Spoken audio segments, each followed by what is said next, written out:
21 versículos para terminar esta carta. 1 Corintios capítulo 6, como yo asumo que ya saben que aquí estamos, yo voy a comenzar a leer capítulo 6 del versículo 1 hasta el 5.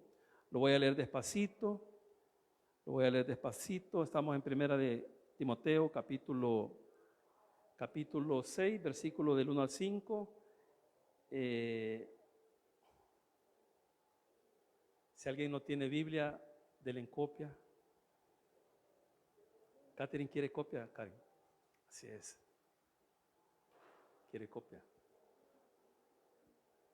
Así que el tema de esta noche es la sana doctrina y la falsa doctrina. ¿Cómo distinguir, hermano, cuando alguien está enseñando la sana doctrina? Y poder ver a la luz de la palabra las características de las personas que enseñan la falsa doctrina. Porque aquí eso es lo que vamos a leer. Vamos a ver las características de esas personas que enseñan la falsa doctrina. Y vamos a saber a través de la luz de la palabra cuando usted está oyendo la sana doctrina. Al finalizar el Sermón del Monte dice que todos se quedaron sorprendidos del Señor. O sea, hermano, el Sermón del Monte es algo hermoso, donde Él da cómo debe de vivir un hijo del reino. Él da ese sermón con sus explicaciones y al finalizar todos se quedan sorprendidos. Y dice ahí la palabra del Señor en el final del capítulo 7 de que Jesús enseñaba como nadie había enseñado, porque Él enseñaba con autoridad. Así dice que enseñaba con autoridad. Entonces, Él es nuestro ejemplo, hermano. O sea, la sana doctrina, hermano, si alguien quiere predicar la sana doctrina, el Señor, hermano, lo que Él enseñó, aquí lo dice la palabra de Dios, aquí lo dice. Así que con la ayuda del Señor vamos a poder explicar esto. Capítulo 6 de la primera carta a Timoteo, del versículo 1 al 5. Dice la palabra del Señor en el nombre del Padre, del Hijo y de su Santo Espíritu. Todos los que están bajo el yugo de esclavitud, oiga esto, es una recomendación. Tengan a sus amos por dignos de todo honor. Oiga, este es el propósito, para que no sea blasfemado el nombre de Dios y la doctrina. Y los que tienen amos creyentes, no los tengan en menos por ser hermanos, sino sírvanles mejor, por cuanto son creyentes y amados los que se benefician de su buen servicio. Esto enseña y exhorta. Versículo 3. Si alguno enseña otra cosa y no se conforma a la sana palabra de nuestro Señor Jesucristo y a la doctrina que es conforme a la piedad, oiga, estas son las características de los que enseñan falsas doctrinas. Está envanecido, nada sabe, delira acerca de las cuestiones y contiendas de palabras, de las cuales nacen envidias, pleitos, blasfemias, malas sospechas, disputas necias de hombres corruptos de entendimiento y privados de la verdad, que toman la piedad como fuente de ganancia. Oiga, la recomendación, apártate de los tales. Oramos. Señor, te damos gracias por tu palabra, Señor. Te damos gracias, Señor, porque nuevamente me das el privilegio de compartir tu palabra en tu casa, Señor. Para ti sea el honor y la gloria por los siglos de los siglos. Amén y amén. No sé si alguien se recuerda cuál es el tema central de esta carta. Ya se fue, hermano, ya hace tiempo. Comenzamos el estudio en enero. Y yo siempre les he dicho de que allí, donde en el libro que estudiemos, póngale el tema central, porque eso es lo que nos va a guiar, hermano. Eso es lo que nos va a guiar. El tema central es el desarrollo ya sea de la carta o del libro. Y dijimos que el tema central de esta carta es la sana doctrina y la piedad. La piedad es la misericordia, hermano. El ser compasivo, eso es la piedad. O sea que la doctrina, la sana doctrina, va ligada a la piedad. No puede haber sana doctrina sin piedad. Y dijimos que la piedad es la misericordia y la compasión hacia el prójimo. Entonces eso era lo que enseñamos en la introducción a esta carta. Ahora, hermano, los primeros 2 versículos que hemos leído, usted puede haber leído claramente de que el apóstol Pablo está haciendo recomendaciones.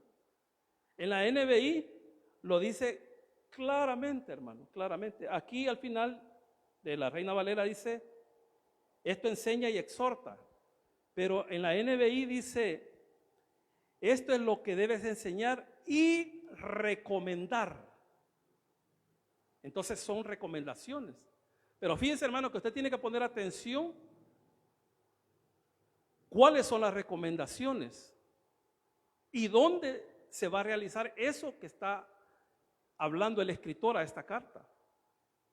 Lo que los esclavos tienen que hacer, no lo tienen que hacer dentro de la iglesia, aunque esta carta va dirigida a una persona, en el caso de este es Timoteo, pero también es dirigida a las iglesias, más que todo donde el apóstol Pablo estuvo su centro de operaciones, que fue Éfeso. Entonces estamos viendo que estas recomendaciones son para los esclavos, para que ellas las puedan realizar cuando ellos no estén en la iglesia, hermano. Porque igual, hermano, en esa época, nosotros no podemos ser solo cristianos aquí en la iglesia. Y lamentablemente, lamentablemente, algunos así son. Que en la iglesia, o sea, no quiebran ni un plato. Pero cuando ellos están fuera de la iglesia, hermano, o sea, se comportan de una manera peor que un inconverso. Pero si usted es un verdadero hijo de Dios, hermano, usted se tiene que comportar como un hijo de Dios aquí en la iglesia y en cualquier lado del mundo. ¿Cuántos dicen amén a eso? Así es, hermano. Recuérdese que en la época del apóstol Pablo, las iglesias no tenían locales. Entonces las iglesias estaban establecidas en las casas. Entonces las personas daban su casa para que ahí hubieran reuniones. Y habían personas que eran muy ricas, hermano, y daban sus casas para que pudieran realizarse ahí las actividades de iglesia. Pero a la vez, hermano, ellos eran muy ricos y tenían muchos esclavos. Tenían muchísimos esclavos. Habían personas, hermano, que eran millonarias.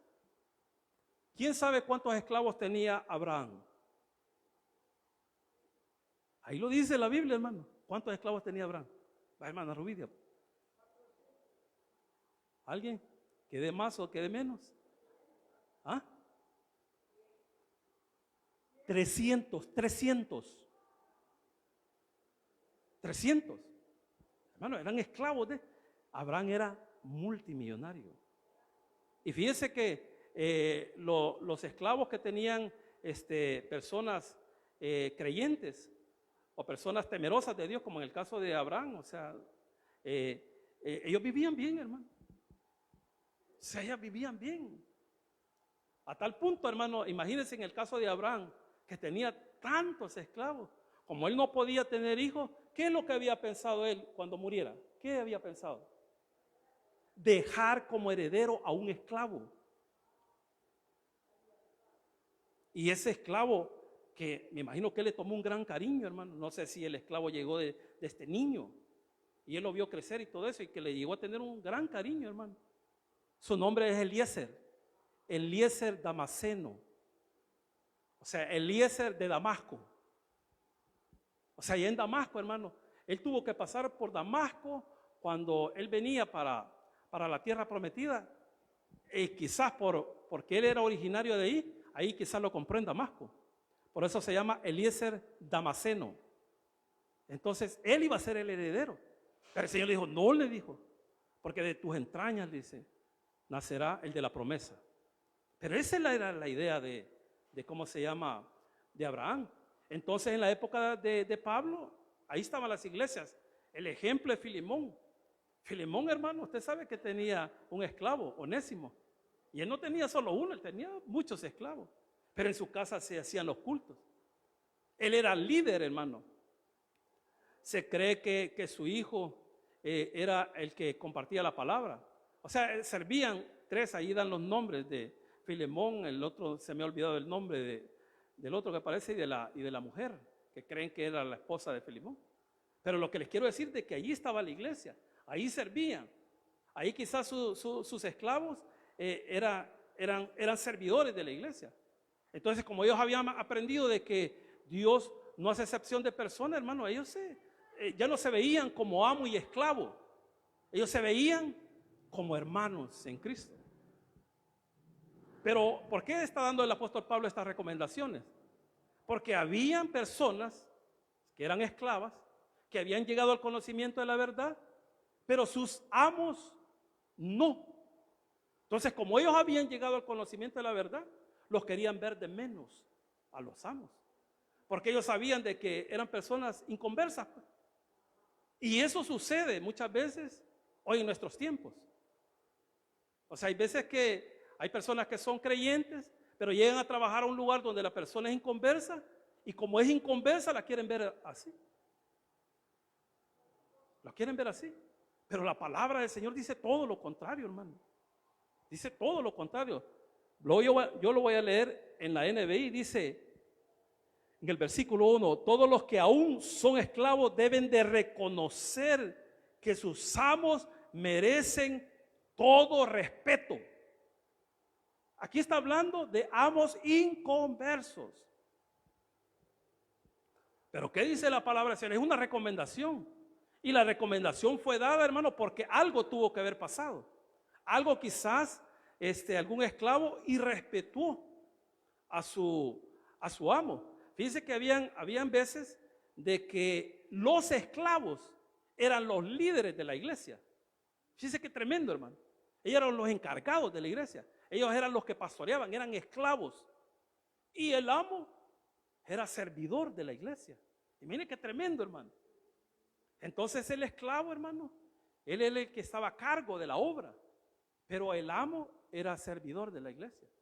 Y por ponerle un ejemplo, le decían al amo, o sea, ellos eran los encargados, ellos los que Dios había escogido para que ellos dirigieran la obra del Señor. Y de repente ellos llamaban al amo y le decía: hermano fulano de tal, era el amo. Y le decía: ¿podría hacer esto, por favor? Y el amo obedecía. Pero el asunto era cuando ya se terminaba el culto. Y como allá estaban en las casas, cuando terminaba el culto, el amo seguía mandando. Y el esclavo seguía siendo esclavo. Pero como al esclavo se le había dado una autoridad, él ya no le quería hacer caso al amo. Entonces dice el Señor, no yo, respétenlo. Así dice la palabra. Dice aquí la palabra del Señor: todos los que aún son esclavos deben de reconocer que sus amos merecen todo respeto. Y oiga esto: así evitarán que se hable mal del nombre de Dios y de nuestra enseñanza.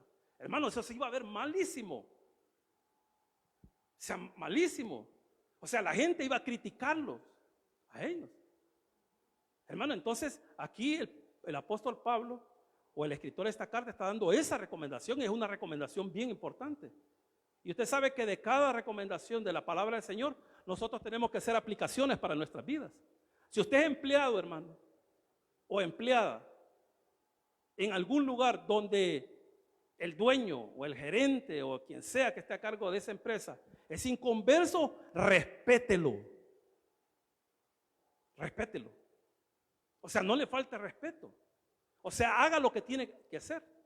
A usted lo han contratado para hacer un trabajo. Porque muchas veces, como nosotros somos hermanos, y en veces nos la llevamos de espirituales, ¿va?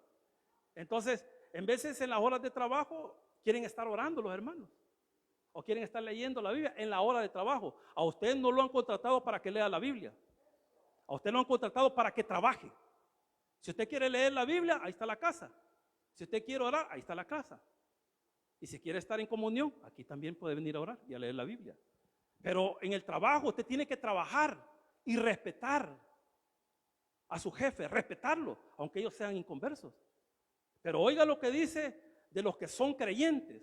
Dice aquí la palabra del Señor en el versículo 2, los que tienen amos creyentes no deben faltarles al respeto por ser hermanos. Hermano, esto no lo han puesto solo por gusto. Dice que no les tienen que faltar respeto. Entonces, si está diciendo eso la palabra, es porque más de alguno le faltó el respeto a su amo creyente.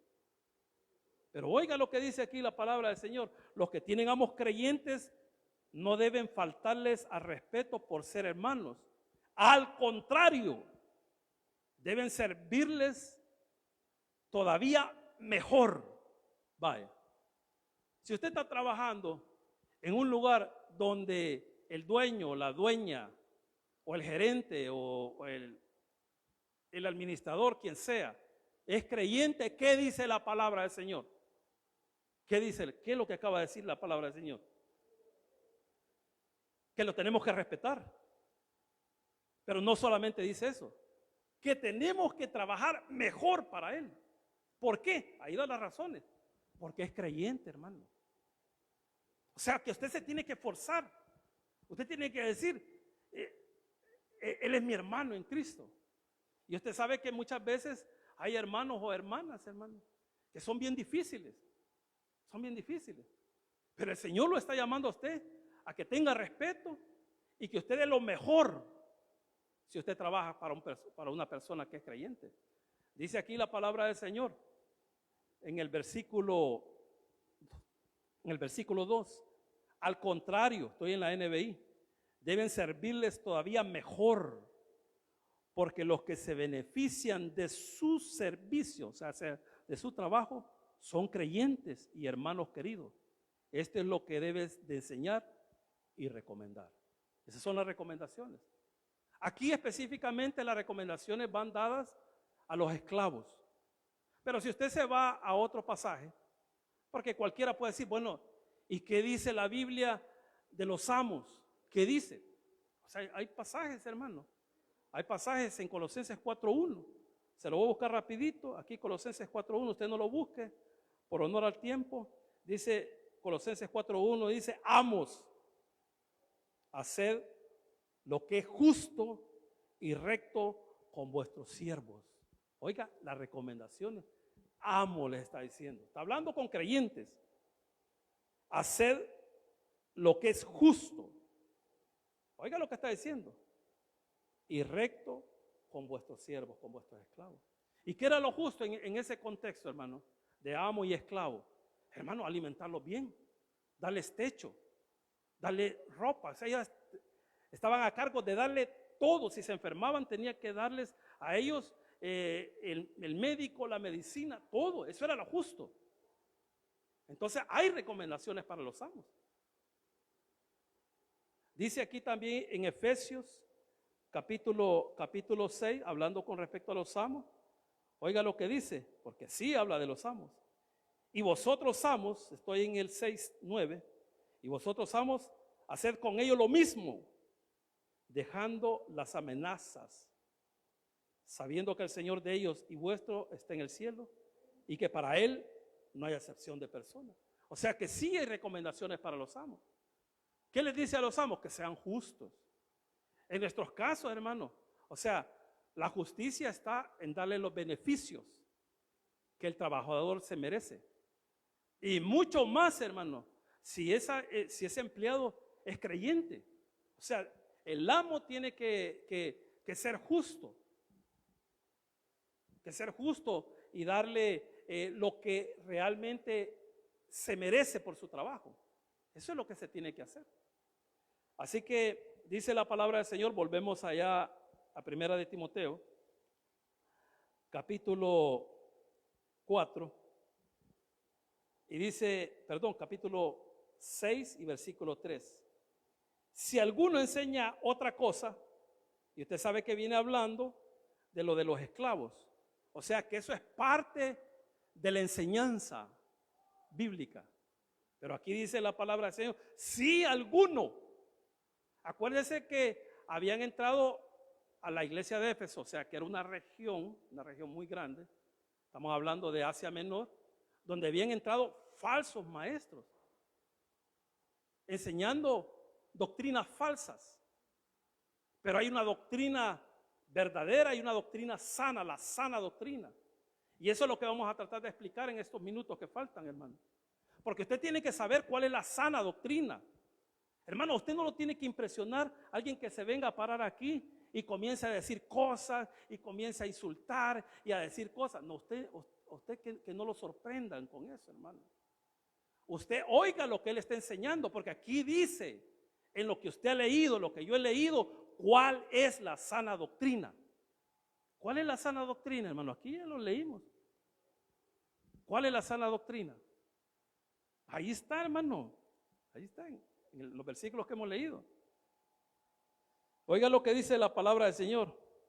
¿Cuál es la sana doctrina? Voy a leerlo en la Reina Valera. Si alguno enseña otra cosa y no se conforma a las sanas palabras de nuestro Señor Jesucristo y a la doctrina que es conforme a la piedad. ¿Cuándo sabemos nosotros que la persona que está aquí al frente está llevando la sana doctrina? Ahí lo acabamos de leer. Ahí lo acabamos de leer, hermano. La sana doctrina, hermano, es enseñar lo que el Señor enseñó. Esa es la sana doctrina. Se la voy a leer aquí en la NBI. Oiga lo que dice aquí la palabra del Señor. Si alguien enseña falsas doctrinas, apartándose de la sana enseñanza, ¿de quién? De nuestro Señor Jesucristo y de la doctrina que se ciñe a la verdadera religión. Aquí le han cambiado una palabra, piedad, por religión. Pero es más aceptable la palabra piedad. Que dijimos que la piedad, ¿qué es la piedad? Tener compasión de la persona, tener misericordia. Todo eso, hermano, es lo que el Señor Jesucristo enseñó. Cuando nosotros comenzamos a enseñar lo que Jesús ha dejado en su palabra, estamos en la sana doctrina. Pero ¿qué enseñó el Señor, hermano? Usted puede tener una gran porción de la palabra, de lo que Él ha enseñado, ahí en el Sermón del Monte. Comienza en el capítulo 5 de Mateo y termina en el capítulo 7. Y cuando Él comienza con las bienaventuranzas, ¿qué dice la palabra del Señor? Oiga con lo que dice: bienaventurados los mansos de corazón, los humildes, los pacificadores. Eso, hermano, es la sana doctrina. Usted sabe que el Señor no solo habló de eso. Él habló del arrepentimiento, de la resurrección. Él habló, hermano, de la justificación. Él habló de muchas cosas. Entonces, eso es la sana doctrina. Entonces, cuando no se predica eso, hermano, estamos cayendo en el error de enseñar la falsa doctrina. O sea, nosotros nos alejamos, hermano, de lo que Jesucristo ha enseñado. Entonces, nosotros, para estar en la sana doctrina, tenemos que enseñar lo que Jesús enseñó. Hermano, eso lo entendieron claramente los discípulos. Y usted puede ver aquí en el libro de los Hechos, te retrocede rapidito, en el capítulo 2 del libro de los Hechos, y dice ahí en el 42, capítulo 2 y versículo 42 del libro de los Hechos: y perseveraban en la doctrina de los apóstoles. Oiga, no es que la enseñanza era de ellos, sino que ellos perseveraban. O sea, la iglesia, acuérdense que ahí están haciendo la iglesia, ahí en ese momento ya más de 3,000 personas, porque ya hubieron convertidos ahí. Entonces dice que ellos perseveraban en la doctrina de los apóstoles. ¿Cuál era la doctrina de los apóstoles, hermano? ¿Cuál era la enseñanza de los apóstoles? Hermano, ellos enseñaban lo que habían visto hacer a Jesús. Porque el centro de la enseñanza es Jesús. Es lo que Él enseñó. Y eso era lo que enseñaba. Y vea el resultado, hermano, de esto. Dice aquí la palabra del Señor: y perseveraban en la doctrina de los apóstoles, en la comunión unos con otros, en el partimiento del pan y en las oraciones. O sea, todo esto lo habían aprendido el Señor. Porque Él compartía, hermano, el pan. Estamos hablando de la Santa Cena. compartían también, hermano, no solamente lo que era la Santa Cena. Acuérdense que la Santa Cena, antes de eso, era una cena literal. Y ellos lo compartían. O sea, había comunión. O sea, eso es lo que quería el Señor, que hubiese comunión en su pueblo. Y eso lo hacían ellos. Y dice aquí la palabra del Señor en la comunión unos con otros, en el partimiento del pan y en las oraciones. Y sobrevino temor a todas las personas y muchas maravillas y señales eran hechas por los apóstoles. Todos los que habían creído estaban juntos y tenían en común todas las cosas. Versículo 45. Y vendían sus propiedades, sus bienes, y los repartían a todos según la necesidad de cada uno. Y perseverando unánimes cada día en el templo y partiendo el pan en las casas, oiga, comían juntos con alegría y sencillez de corazón. Eso lo habían visto del Señor, hermano. Dice que comían con corazones sencillos y compartían el pan, y dice la palabra del Señor en el 47, alabando a Dios y teniendo favor con todo el pueblo. Y el Señor añadía cada día a la iglesia los que habían de ser salvos. Ese era el resultado, hermano, de enseñar la sana doctrina. Así que dice la palabra del Señor aquí en la primera carta de Timoteo: si alguno enseña falsa doctrina, apartándose, oiga, apartándose ¿de qué? Apartándose de la sana enseñanza de nuestro Señor Jesucristo y de la doctrina que se ciñe a la verdad, a la verdadera religión.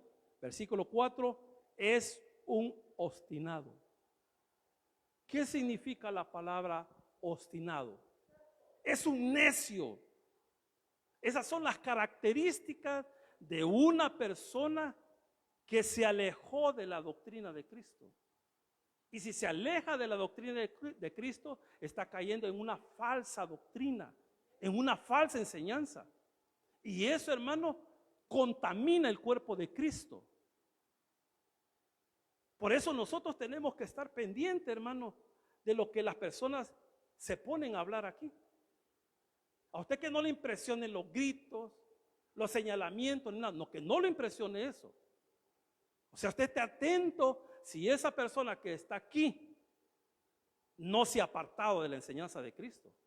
Hermano, ¿y qué es lo que ha dicho Cristo, hermano? Lo que ha dicho Cristo es que nosotros tenemos que amar a nuestros enemigos. Dice que tenemos que amar a Dios sobre todas las cosas y que tenemos que amar a nuestros prójimos como a nosotros mismos. El evangelio, hermano, está basado en el amor.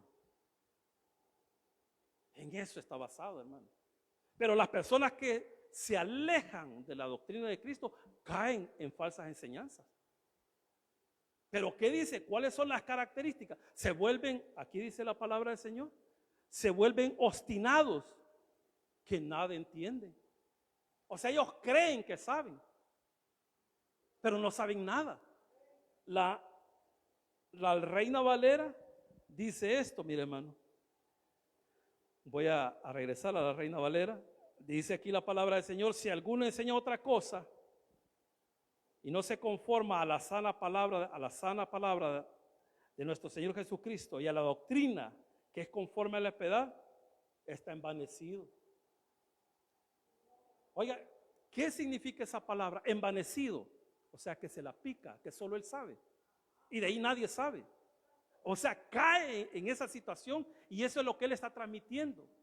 Dice que está envanecido y oiga, como ahí hay una coma, dice, nada sabe. No sabe nada, hermano. No sabe nada. O sea, una persona, hermano, solo necesita saber lo que Jesucristo enseñó para estar en la sana doctrina. Hermano, el Señor Jesucristo nunca anduvo señalando a nadie, nunca anduvo condenando a nadie, nunca anduvo insultando a nadie era nadie. Él estaba en contra de los religiosos, de los que se habían apartado de la verdad. A ellos los señalaba, hermano, pero ya a nadie, hermano, Él hacía sentir mal. Le llevaron a una prostituta que había sido, o sea, en el acto mismo, hermano, allí. Y el Señor no la señaló. Hermanos, si el Señor nos señala ese terrible pecado, ¿quiénes somos nosotros para andar señalando a las personas? O sea, ¿quiénes somos nosotros, hermano? Entonces ahí caemos, hermano, que comenzamos a enseñar falsas enseñanzas. Y dice aquí la palabra del Señor: está envanecido, nada sabe. Y oiga esta palabra que me encanta, hermano: delira acerca de cuestiones y contiendas de palabras. ¿Qué es delirar, hermano? Dice que esas personas que comienzan a enseñar falsas doctrinas porque se han alejado de la enseñanza de Cristo, dice que deliran. ¿Qué significa esa palabra, hermano? Eso, hermano. Una persona que está delirando comienza a alucinar, a ver cosas, y muchas veces son cosas que no son, hermano. Pero esas personas que se han alejado de la verdad de Cristo comienzan a delirar. Pero no solamente eso, comienzan a decir cosas incoherentes, hermano. Vaya, usted busque el significado de la palabra delirar y usted se va a dar cuenta que es una persona ya no cuerda. ¿Pero por qué? Porque se ha alejado de la enseñanza de Jesucristo. Hermanos, nosotros no tenemos que enseñar otra cosa, sino que a Jesucristo, porque Él es el centro de la iglesia. Hermanos, si nosotros no necesitamos de saber mucho, si nosotros lo que necesitamos es saber qué es lo que enseñó Jesús, cómo se comportó Él, qué hacía cuando una persona caía en pecado. Él no iba con la espada, hermano. Él lo restauraba. Él lo restauraba, así como restauró a Pedro. Hermano, si Pedro lo había negado, pero Él lo restauró. Él lo restauró. Y si el Señor restauraba al pecador, ¿quiénes somos nosotros para no restaurarlo, hermano? O sea, nosotros no tenemos que venir con el corvo y a señalar y a decir cosas incoherentes, hermano, que se salen de la verdad de la palabra del Señor. Entonces dice aquí la palabra del Señor: están envanecidos, no saben, deliran acerca de las cuestiones y contiendas de palabras. O sea, son contiendas, son pleitos, hermanos. Se ponen a pelear aquí en el púlpito.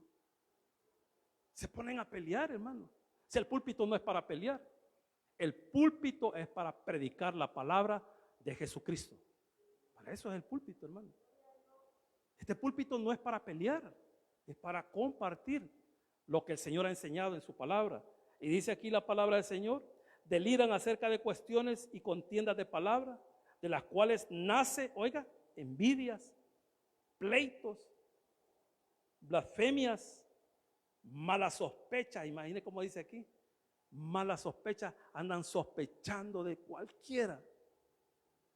Hermano, el que está en la sana doctrina, quizás la gente dice cosas de él, pero ay Dios, hermano, nada, hermano. Si la palabra del Señor, ¿qué es lo que dice en el capítulo 12 de Romanos? No paguéis a nadie mal por mal, a nadie. Hermano, si alguien lo está atacando a usted, ¿cuál es el problema, hermano? Si alguien está hablando de usted, ¿cuál es el problema, hermano? Y no hasta del Señor hablar. ¿Y qué corona tiene usted para que la gente no hable de usted? Hermano, a los que predicamos aquí, hay personas que nos van a criticar, hermano. A uno les va a gustar y a otros no les va a gustar. Pero usted, hermano, usted métase aquí y predique a Cristo lo que le enseñó. Hermano, nosotros no somos moneditas de oro para caerle bien a toda la gente. Usted dedíquese a predicar la palabra, la sana palabra, la enseñanza de Jesucristo. No se aleje de eso, hermano. Porque al alejarse de eso, hermano, usted comienza a caer en falsas enseñanzas. Y dice aquí la palabra del Señor: está envanecido, o sea, el que enseña falsa doctrina, está envanecido, nada sabe y delira acerca de cuestiones y contiendas de palabras, de las cuales nace envidias, pleitos, blasfemias, malas sospechas, disputas necias de hombres corruptos de entendimiento y privados de la verdad. Y oiga, que toman la piedad. ¿Qué dijimos que era la piedad, hermano? La piedad es ser misericordiosos. ser compasivos, esa es la piedad. Entonces estas personas se vestían de una aparente piedad. ¿Pero por qué lo hacían, hermano? Se vestían de que eran misericordiosos, se vestían de que eran compasivos, pero era todo lo contrario, hermano. ¿Pero por qué lo hacían? Para sacarles el dinero a los hermanos. Dice aquí la palabra del Señor: disputas necias de hombres corruptos de entendimiento y privados de la verdad, que toman la piedad como fuente de ganancia. ¿Qué dice la palabra del Señor? Apártate de los tales. Apártate de los tales, hermano. Por eso, hermano, nosotros tenemos que estar pendientes de lo que aquí se enseña. Y usted tiene que estar, hermano, viendo si esa persona se ha apartado de la enseñanza de Jesucristo. Cuando una persona se aparta, ya no tiene recursos. Ya no tiene recursos, hermano. ¿Cuál va a ser su recurso? Comenzar a señalar, comenzar a pelear con todos. Ese es el recurso que le queda. Pero el que conoce a Cristo, hermano, y no se aparta de la enseñanza de Él, hermano, Él tiene una sana doctrina. ¿Cuántos dicen amén a eso, hermano? Pues esa es la enseñanza, hermano.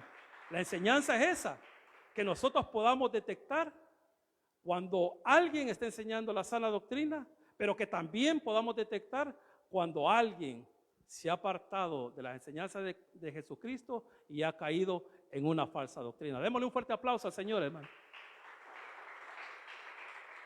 Oramos: Padre nuestro que estás en el cielo, te damos gracias por tu amor y tu misericordia. Gracias por tu palabra, Señor. Gracias, Señor, porque a través de tu palabra tú nos enseñas qué es lo que tenemos que predicar, cómo lo tenemos que hacer. Y lo importante, lo primordial, es que nunca, Señor, nos podamos apartar de tus enseñanzas. Lo que tú enseñaste, eso es lo que nosotros tenemos que enseñar. Tu enseñanza fue de que tú habías venido por los perdidos, que tú habías venido a perdonarlos y que todo aquel que se arrepentía, tú les concederías el perdón de pecado. Tú hablaste de tu resurrección, tú hablaste de tu segunda venida, tú hablaste del arrebatamiento de la iglesia. Y eso es todo lo que tenemos en tu palabra: el amor, la compasión, el ser solidario con las personas, el no pagar mal por mal. Todo eso es la sana doctrina.